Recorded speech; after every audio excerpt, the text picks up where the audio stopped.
Buenas tardes, en este video daremos una breve retroalimentación de las actividades 2, 3 y 4 del trimestre, así como explicaremos en qué consiste o cómo van a realizar la actividad 5 del trimestre. De las actividades 2, 3 y 4 que realizaron las dos últimas semanas de diciembre, la retroalimentación es la siguiente. La actividad 2 fue un cuestionario de conocimientos previos sobre la burguesía. Eran 4 preguntas que había que copiar y contestar en su cuaderno. ¿Por qué crees que surgen las revoluciones? La mayoría pues respondieron que debido a situaciones injustas en que vivían países y por supuesto las personas, y principalmente pues la Revolución Francesa, la Revolución Mexicana, la Revolución Rusa, la Revolución China, se originaron a causa de que había injusticias en esos países y pues la población se rebeló en contra de los gobernantes que los oprimían y que los tenían en un estado pues bastante precario. También hay otras revoluciones que no son armadas, como la revolución industrial, que se refiere más bien a un cambio profundo en el modo de producir las cosas. La revolución industrial se dio principalmente en el siglo XIX. Antes de ese siglo, pues la mayoría de las personas producían los artículos de primera necesidad de manera pues casi artesanal. En cambio, pues la revolución industrial es el establecimiento de fábricas con maquinaria avanzada en las cuales pues se pueden producir artículos por miles, por cientos en un solo día. Entonces hay tanto revoluciones políticas, es decir, armadas, como revoluciones, en este caso industrial. Una revolución pues se refiere a un cambio profundo en la sociedad. La número 2. ¿Habías escuchado de los términos burgués o burgo? ¿Qué crees que signifiquen? Pues la mayoría lógicamente respondieron que no habían escuchado esos términos. Son términos que actualmente pues se usan poco. Un burgués pues es una persona que vive en un burgo. ¿Qué es un burgo? En la Edad Media, es decir, de 1450 aproximadamente hacia atrás, en Europa vivían en el sistema feudal, es decir, pues la mayoría de las personas eran campesinas que vivían bajo el mando de un señor feudal. El señor feudal vivía en un castillo, la población vivía, se puede decir, en aldeas alrededor del castillo. Eso cambió al finalizar la Edad Media, empezaron a surgir los pueblos, donde pues había personas que no solamente eran campesinos, sino que tenían muchísimos oficios. Esos pueblos pues fueron llamados burgos. Entonces, burgo es un pueblo, una ciudad.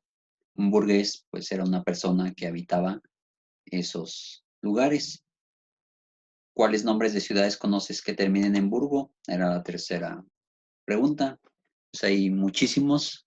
Por ejemplo, en Sudáfrica, una de sus capitales es Johannesburgo, que significa la ciudad, el pueblo, el burgo de Juan. También en Rusia está San Petersburgo, que significa la ciudad o el burgo de San Pedro. En Alemania hay pues varias. Una muy famosa, Hamburgo. También está un país muy pequeño que en sí pues es nada más una sola ciudad, que es Luxemburgo. Cerca de Alemania está ese país. También está en Alemania otra ciudad, Wolfsburgo, que es una ciudad pues donde está la fábrica de los automóviles Volkswagen. Ahí viven sus obreros. Entonces hay bastantes ciudades que terminan en España, pues hay incluso una ciudad que se llama Burgos. Por ejemplo, en Estados Unidos tenemos la ciudad de Pittsburgh. ¿Sí? Burg en inglés es Burgo. ¿Sí? Entonces, Burgo, pues originalmente significaba un pueblo, una ciudad. Burgueses eran todos los que vivían en ese lugar. Después, el término burgués solamente se aplicó para las personas que tenían bastantes ingresos económicos, es decir, que eran ricos y que vivían en esos lugares. Se les empezó a llamar los burgueses o la burguesía, sí, en su conjunto. Después sigue la pregunta número 4. ¿A qué crees que se refiere el término ilustración? Nosotros conocemos que una ilustración pues es una imagen. Generalmente así aparece en los libros de texto, tal ilustración y explicando el tema. En este caso, ilustración es con mayúscula. Es un movimiento que ocurrió en el siglo XVIII, en el cual las personas pues buscaron una nueva manera de explicar su realidad. Antes de la Ilustración, la Iglesia Católica y los reyes eran los que mandaban a las personas y todo lo que creían las personas era lo que les decían los reyes y los jerarcas católicos o de otras religiones protestantes. Entonces los burgueses, pues como tenían dinero, empezaron a estudiar, empezaron a escribir libros o a leerlos y se dieron cuenta de que pues la situación en que vivían no era la adecuada y crearon este movimiento llamado Ilustración, precisamente pues su mismo nombre lo dice, ilustración, ideas, ¿sí? Por ejemplo, una persona ilustrada era una persona que tenía muchas ideas, que sabía muchas cosas, que buscaba explicaciones por sí mismo, que no se contentaba, que no se satisfacía con lo que le decían los reyes o los jerarcas religiosos, sino que trataba de buscar la verdad por sí mismo. La actividad 3 era el esquema del absolutismo contra la burguesía. En este caso tenemos un ejemplo de un esquema resuelto correctamente. Las oraciones que se tenían o que se tenían que completar eran las siguientes. Durante los siglos 16 y 17, los monarcas, es decir, los reyes, empezaron a gobernar de manera absoluta. Es decir, pues ellos hacían lo que les daba la gana, sin responder a nadie, sin pedir opiniones de nadie. Los reyes decretaban leyes, administraban la justicia y decidían todos los asuntos vinculados con el cobro y la recaudación de impuestos, es decir, pues gobernaban a su antojo. La siguiente, en el antiguo régimen, la nobleza y el clero, o sea, los sacerdotes, tenían muchos privilegios, como los siguientes, pues eran dueños de todas las tierras o de la mayoría de las tierras, no pagaban impuestos, tenían derecho de cazar y de pescar en todos sus territorios y gozaban de leyes y tribunales especiales distintos a los de las demás personas. Los miembros de la burguesía desarrollaban las siguientes actividades económicas o profesiones, eran dueños de bancos, empresarios, también eran profesionistas como abogados, médicos o maestros, impresores, es decir, imprimían libros, hacían libros, mercaderes, o sea, comerciantes y artesanos. Serían el equivalente a una clase media alta actual, o sea, personas que tienen ingresos económicos pues bastante importantes. Para los burgueses la educación era el medio para conseguir condiciones de igualdad entre los individuos. Para ellos pues únicamente mediante el estudio, mediante la educación, podían pues llegar a ser igual que los nobles o que los del clero, es decir, los sacerdotes. Y finalmente los burgueses de los siglos XVIII y XIX pasaban su tiempo libre y gozaban haciendo las siguientes actividades. Iban al teatro, a la ópera, leían la prensa, es decir, los periódicos. Les gustaba pues conversar y discutir temas de política, arte y ciencia en los elegantes barrios donde vivían. Los burgueses, pues digamos que popularizaron como el ocio, pero no un ocio pues ahora sí que desperdiciado, sino que ellos en sus ratos libres pues organizaban algo que se llamaba tertulias, que eran como fiestas donde iban personas, todos burgueses, donde se discutían temas políticos, temas sociales, donde se veía pues la manera de mejorar el mundo en el que ellos vivían. Y finalmente está la actividad 4, que era un cuadro sobre el liberalismo y la ilustración. La primera pregunta dice, ¿qué transformaciones provocaron las revoluciones inglesas del siglo XVII? En Inglaterra, en el siglo XVII, se rebelaron en contra de su rey, los burgueses, y pues lograron derrocarlo, incluso decapitarlo, es decir, matarlo. Y pues pusieron un gobernante, Oliver Cromwell, quien duró algunos años y pues después volvió a la monarquía. Sin embargo, los burgueses consiguieron lo siguiente, limitaron el poder del rey, fortalecieron el poder político del parlamento y consolidaron una burguesía cada vez más vigorosa económicamente y pues que participaba mayormente tanto social como políticamente. Después, ¿cuáles fueron las principales ideas de John Locke? Pues que los hombres nacían libres e iguales, que nadie tenía derecho a dañar la vida de las personas, ni tampoco pues la libertad ni las propiedades privadas de otra persona. Después, ¿cuáles fueron las principales ideas de Adam Smith? Pues él básicamente proponía que la mejor economía era aquella que se regía por el libre mercado. Anteriormente, pues los gobiernos controlaban la mayoría de las empresas y pues ahora sí que él proponía que pues cada quien fuera libre de poner la empresa que deseara. ¿Cuál es o qué es el capitalismo y cuáles son sus características? Pues ahora sí que el capitalismo Es aquel donde existe la propiedad privada, donde una persona es dueña de locales, de comercios, donde produce artículos que vende, las personas que tienen necesidad de comprar ese artículo lo adquieren y digamos que es como vivimos actualmente, ¿sí? En el sistema capitalista.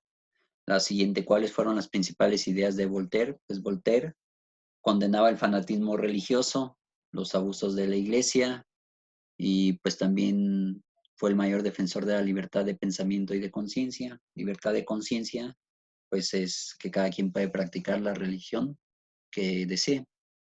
¿Y cuáles fueron las principales ideas del barón de Montesquieu? Pues él básicamente proponía que los reyes pues gobernaban como ellos querían, entonces para él eso estaba mal y proponía que el poder político se dividiera en tres: el poder ejecutivo, el legislativo y el judicial, que es como actualmente están organizados la mayoría de los países, incluyendo México. En México el poder ejecutivo es el presidente de la República, el legislativo son los diputados y senadores y el judicial pues son jueces, tribunales, ministerios públicos, etcétera. ¿Cuáles fueron las principales ideas de Jean-Jacques Rousseau? Pues él decía que los hombres eran libres y soberanos y que pues habían concedido el poder legítimo a un rey, que el rey pues, no era el más importante, sino más bien el pueblo era el importante y solamente había autorizado al rey para que los gobernara. Y finalmente, ¿cuál fue el nombre de la obra que elaboraron D'Alembert y Diderot? Fue la enciclopedia.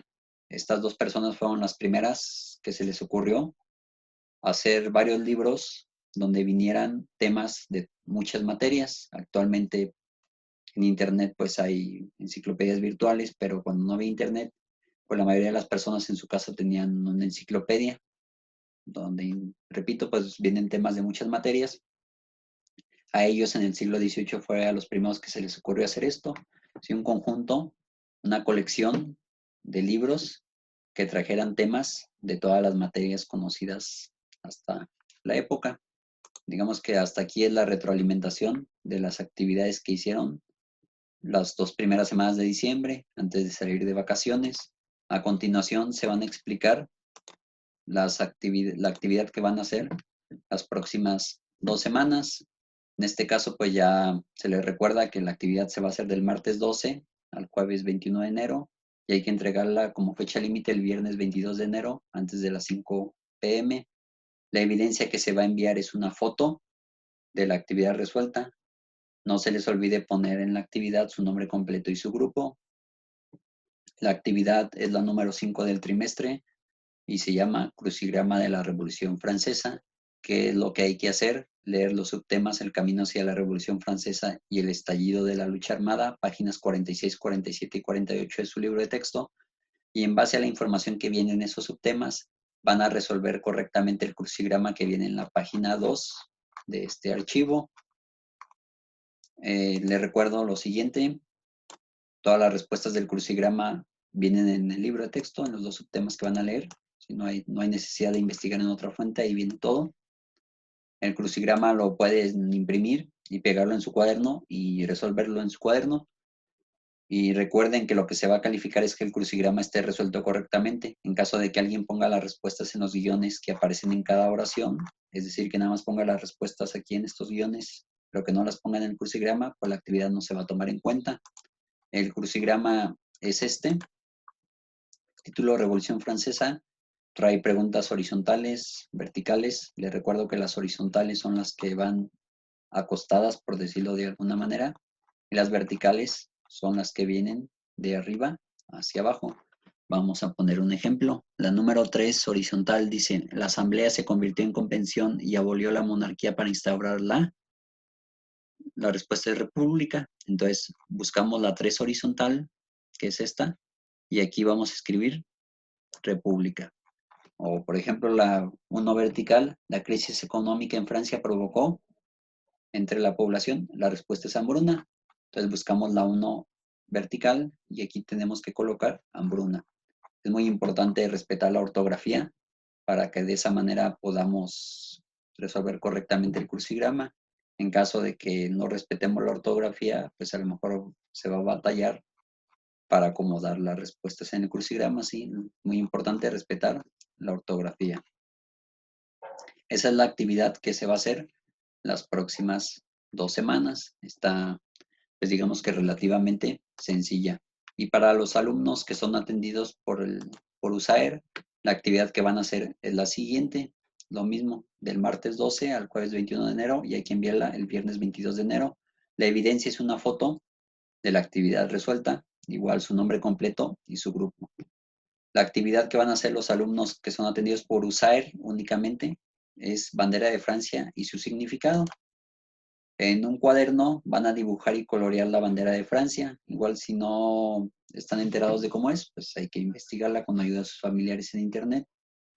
Después de que ya hayan dibujado y coloreado la bandera de Francia, van a investigar en internet qué significan cada uno de los 3 colores que la componen y escriben el significado de cada color en el cuaderno.